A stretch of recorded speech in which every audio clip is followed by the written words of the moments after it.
Hey, this is Chris Scott, founder of Fit Recovery. In this video, we'll talk about 7 strategies that you can use to instantly change your state of mind. Something I've noticed with alcohol recovery, and this pertains to people who are my private coaching clients and who are in my online course, and even some people who have just emailed me randomly, is that there are certain cues during alcohol recovery that people used to associate with alcohol and certain stressors that make people instinctively want to grab the bottle, go out and buy more alcohol or something like that. So it really pays to have substitutes for drinking. And even if you're further along in recovery, maybe you're recovered, it's been a year or two since you've had a drink and you don't think about alcohol that much, but you find yourself having long phases of drawn out bad moods, and you need to change your mental state. Perhaps you turn to your phone to do this. This is something that I did for a while, especially as my website was growing. I would always check my phone, see what traffic numbers are today, see how many people are on my site right now, and see if I have any new emails, all of that kind of stuff. It never uh, fixes the root of the problem, which is that I really needed a mental change of scenery, and I also needed stimulation of my senses. I needed to do something that was good for me, and staring at your phone is not good for you, nor is reaching for a drink. So this video will help to arm you with some strategies that can become habits for you, and you can learn how to turn those foul moods or those cues or stressors into opportunities to take control of the situation and start feeling better. The first strategy we'll discuss is called hydrotherapy, and really that encompasses a range of things from using baths for pain or muscle soreness or certain conditions in alternative medicine. But for our purposes, it's much simpler, and it stems from the fact that there's often nothing better or more convenient if you're in your own home and you have a little bit of free time to change your state than jumping in hot and or cold water. And so the most familiar method of hydrotherapy that I'm aware of is simply getting in the shower and keeping it as warm as you usually would for a while, and then beginning to turn the dial down so that it's cold, seeing how long you can last with some cold water. And one of the reasons for this is that cold water immediately after hot water actually releases endorphins. And so you're altering your brain chemistry in the short term in a positive way that will make you feel better. I'm fortunate enough these days to work out at a gym that has a steam room and a jacuzzi. So usually after I work out, I will get in the steam room for 5 minutes and the jacuzzi for 5 minutes, and I try to just achieve peace of mind. But I'm aware also that that sensory stimulation is helping me to feel more relaxed for hours after my workout. Typically, after the jacuzzi and the steam room, I will take a cold shower for maybe 5 minutes or so. And nothing feels better after you get a sweat in, you increase your body temperature, and then go into hot water or a hot steam room than to spend some time in some really cold water. Kind of shocks your system, releases endorphins, and there are some real health benefits associated with this contrast temperature therapy. And there are some anti-aging effects associated with it, and also some mental health benefits. I remember listening to a podcast about a year ago in which an expert on mental health was discussing the benefits of cold showers for people who have panic attacks. And his point was pretty simple and convincing, and it was simply that it's hard to keep having a panic attack if you throw yourself into cold water, because you're forcing your brain to refocus, to shift its attention to a real perceived I don't want to say threat, but something that it has to deal with, and that's the presence of cold water all over your skin. It will just totally take you out of your own head, which is usually where we are when we're having intense anxiety or alcohol cravings. But just to wrap this section up, I think this is something I still use every day after my workout, some form of hydrotherapy, and it has good benefits for muscles and the nervous system, helps you sleep later, and also it is really good just to change your state. If you're at home and you're freaking out, take a cold shower. If you don't want to take a cold shower right away, jump in a normal shower and see if you can turn it cold after it's been hot for a while. It'll actually feel pretty good. Deep breathing is something that I didn't get into until probably a year after I quit drinking. And I had read a book, which honestly, it seemed a little bit hippie or woo woo, but it was about the chakras and holding the breath deep into the lungs. And I thought it was a bunch of BS. And I tried it, and I immediately started feeling better. I had more mental clarity. And so I realized I felt kind of stupid that I hadn't been breathing properly my entire life. And it's a fact that people who are anxious, a lot of people in early alcohol recovery do feel anxious frequently.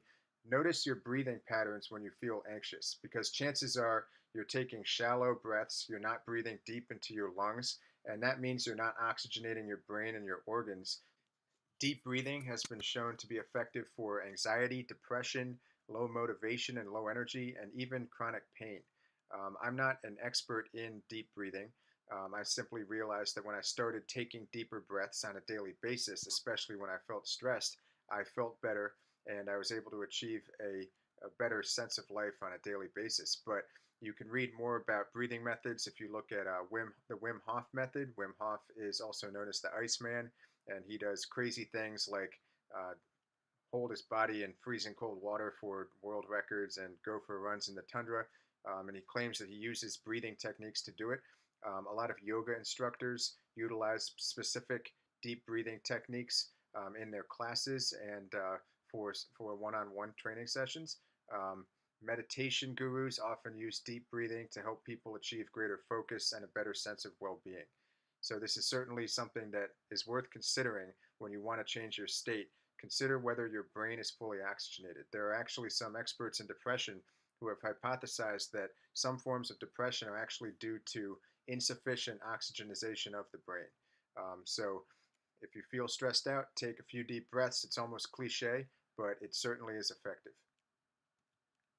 An impulse jog is a term that I came up with to describe the way I avoided relapsing on numerous occasions in the months after I quit drinking. So, long story short, I would experience an alcohol craving or something that made me feel like I was going to have some kind of meltdown or panic attack or whatever, and I would simply put shorts on, put shoes on, put a shirt on, head out the door, and jog for as long as I could handle it. And I never once felt worse after doing this than I did before I went out there. Even if it was raining, I would do it. Even if it was 2 in the morning and raining, I would do it. And of course, you have to be careful depending on where you live. It might not be a good idea. But getting some form of cardio in on a whim is not a bad idea. And there are numerous benefits of exercise for helping to rewire your brain after addiction. I won't get into the specifics of that here. I have an article called Exercise and Addiction Recovery Top 10 Ways Exercise Rewires the Brain. That's on my website, Fit Recovery. So you can check that out if you want to know more about how making exercise a habit helps facilitate neuroplasticity. But it's a very good uh, substitute for drinking because you release endorphins, you release dopamine and serotonin naturally. All of those brain chemicals that you released when you were drinking, you also release when you exercise. And so, of course, when I spent some time in alcohol detox, I was told by numerous counselors that I was going to develop an exercise addiction. Maybe they're right. I work out about 6 or 7 times a week, but it has never sent me to the hospital. The only side effects are better muscle definition, better sense of well being, better sleep, and better overall health. So I highly recommend getting addicted to exercise if you are in early recovery. It's something that's going to help you. It's going to be a huge plus for the rest of your life. And even in those short-term situations when you feel like you're festering in your own emotions and you can't do anything, getting some kind of workout, in this case a jog, because that's one usually the simplest form of cardio to do, will help you tremendously. And I like to usually follow these workouts on a whim with a hot cold shower or maybe an Epsom bath in which I start with a hot bath and then gradually make it cooler. So this is something that you can do. Obviously, if you're at work, you can't go for a jog, but if it's one of those Sundays where you just feel not good and you wish you could have wine to make you feel better or something like that, try going for a jog. I can guarantee you that you will feel not just not worse afterwards, you will feel way better. You'll surprise yourself. If you can't go for a jog, go for a brisk walk. Go for a walk run, which is just walking interspersed with running. Do it to the best of your ability, and over time you'll get better. And to this day, when I feel restless, sometimes I just go out and go for a jog. Um, I don't. I'm not a huge fan of running. I'll never run a marathon of anything or anything like that. But I am a fan of getting my heart rate up, releasing endorphins, and just having all of these strategies that I can use to feel better in the moment. Yoga is a wonderful way to change your state. And consistent yoga practice in particular has been shown to boost your sense of well-being, boost your peace of mind. Um, Most people know that yoga is a combination, it's an ancient combination of breathing and stretching, balancing and strengthening and focusing. One of the coolest things about yoga is that it completely takes your focus away from what you were doing before. I consider yoga a form of active meditation. So you are you're forced to think about how you're moving your body. That takes you away from whatever the negative thoughts were in your head. And if you have a good yoga class that you can go to and you keep going there, you'll get to the point eventually where you can do yoga anywhere. So you can do yoga in your office, depending on what your office situation is like. But you'll learn which poses make you feel the most open, the most liberated, and also oxygenated. There's something about yoga that helps with deep breathing. They kind of go hand in hand with each other. So I've found that when I'm traveling, if I'm stuck in an airport, I will sometimes do downward dog. People will look at me weird. Some people will give me a knowing glance because they know exactly what I'm doing. Um, but it is one of those things where if you're not too self-conscious, you can do it just about anywhere. And it is very good for shifting your attention away from what's immediately stressing you out and stretching your muscles and strengthening your muscles. It's very helpful for overall sense of well-being. L-glutamine is a specific amino acid that can be really helpful if your issue is alcohol cravings or sugar cravings. The way L-glutamine works is it's actually converted into glucose in the brain without causing a corresponding insulin spike. So a lot of people, after they quit drinking, they feel they stay on this hypoglycemic roller coaster in which they're consuming sweets instead of alcohol. And so let's say they have a donut or a bunch of coffee with sugar in it. They're releasing a bunch of insulin, and the low blood sugar episode simply returns later. L-glutamine provides an escape from that kind of trap. It is also a building block for GABA, which is the brain's primary calming chemical.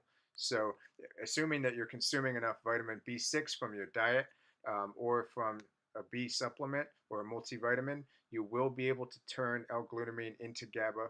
A lot of people who I have coached have told me that after taking L-glutamine, they felt more calm. They didn't feel like the alcohol or sugar cravings were there. And it's just a great way to change your state if those are your problems. And one of the best ways to take L-glutamine is to take the powder. And in this case, if you use the Now brand L-glutamine, you might have the capsules. You can break a capsule, or some people need up to 3 or 4 or even 5, but I would say start with 1. I'm a fan of using minimum effective doses. But you want to put that powder under your tongue and let it absorb. That's the fastest way to get L-glutamine into your bloodstream. And a lot of people who do this say that they feel instant relief. The alcohol craving goes away, the sugar craving goes away. And so this really is, for a lot of people, something that helps to change their state of mind immediately for alcohol cravings and sugar cravings. Another consideration here is that if you find that you have frequent alcohol and sugar cravings, maybe reconsider your diet. You want to be eating a lot of protein and good fats and vegetables, maybe whole fruits, but you don't want to be eating that standard breakfast in the morning of frosted flakes with skim milk and a tall glass of orange juice. It's best to get your calories and your nutrients from natural sources, so preferably things that did not come out of a factory, things that would have been around 1,000 years ago. I've found for myself that I feel much less anxiety generally, and I just function better overall. I sleep better when I eat a diet of whole foods.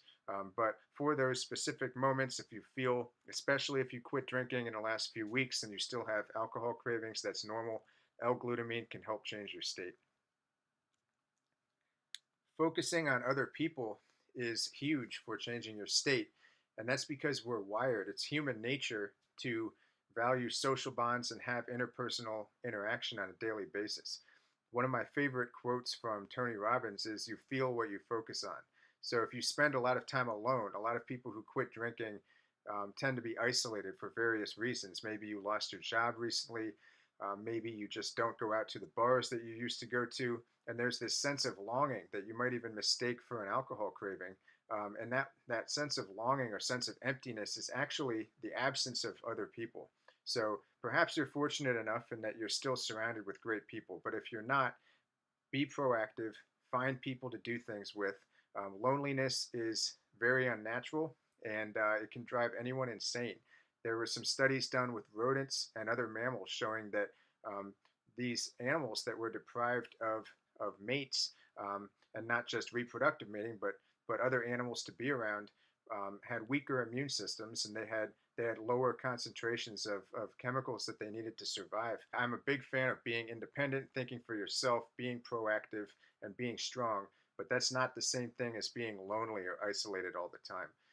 And just a quick tip here, I found in early recovery that one of the best ways to get other people, quality people, into my life was to have friends that I worked out with on a regular basis, because the gym is one of the few places that you can find people who are not using alcohol as a pastime, where it's actually not acceptable to use alcohol and socialize, because you're focusing on the weights, on the workout, whatever. Go to an exercise class, join a yoga studio.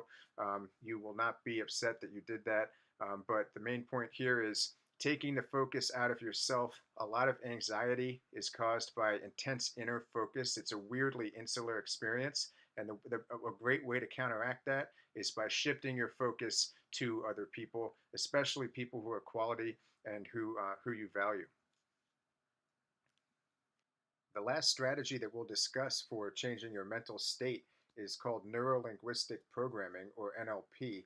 And it's basically a series of techniques based on the premise that identifying and altering your thinking processes, your words, and your behavior can help you change your mental map of the world, and help you to feel differently, to experience different emotions on a daily basis, and even to change the course of your life. And so, one of the other premises is that your response to things matters more than your actual circumstances, because you can actually change the circumstances that you are in by changing your response. A few of the techniques that I have used since quitting drinking are, one is called anchoring. And so I have simply found that because I started meditating after I quit drinking, um, I have a specific mantra that I've used for years now that I have begun to associate with a sense of calm, a sense of power over my own being. And so whenever I repeat that specific mantra um, to myself in a stressful situation, I notice that my blood pressure actually goes down and I feel more calm. And so it took some practice with meditation to get to the point where I had that as an anchor, but you could just as easily pick a word of your choice that you associate with the calming sensation, and over time you will be able to use that word as a kind of mantra for being calm. Another technique is to be able to trigger euphoria on command. And so I had read in an NLP book that one of the practitioners had started placing his thumb on his middle finger knuckle after working himself up into a euphoric frenzy while thinking about his most cherished happy memory. And so he had done this maybe once a day for a few weeks, and it got to the point where he could simply press his thumb to his middle finger knuckle, and he would invoke that sense of euphoria on command without having to think about that specific memory anymore. It was just something that his brain did for him. It released all of these happy chemicals simply on command. And so I tried doing that with my own euphoric memory, and I realized that I could do it too.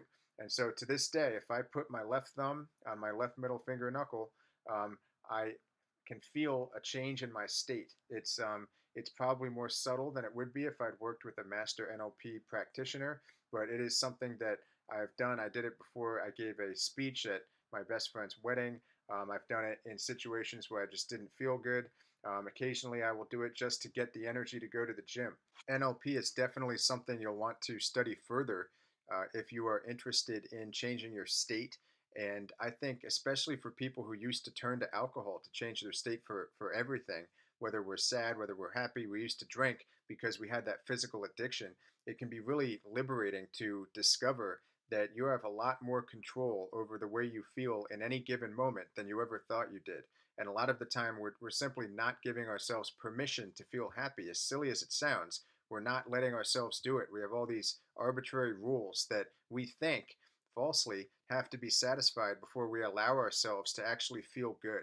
And so I think NLP can be a really powerful tool for getting past those moments where we don't feel good, and also for making our baseline level of happiness a little bit higher. So that's about it for today's presentation. I hope you got something useful out of it. And if you did like it, please leave me a thumbs up and subscribe for more videos. Thanks and take care.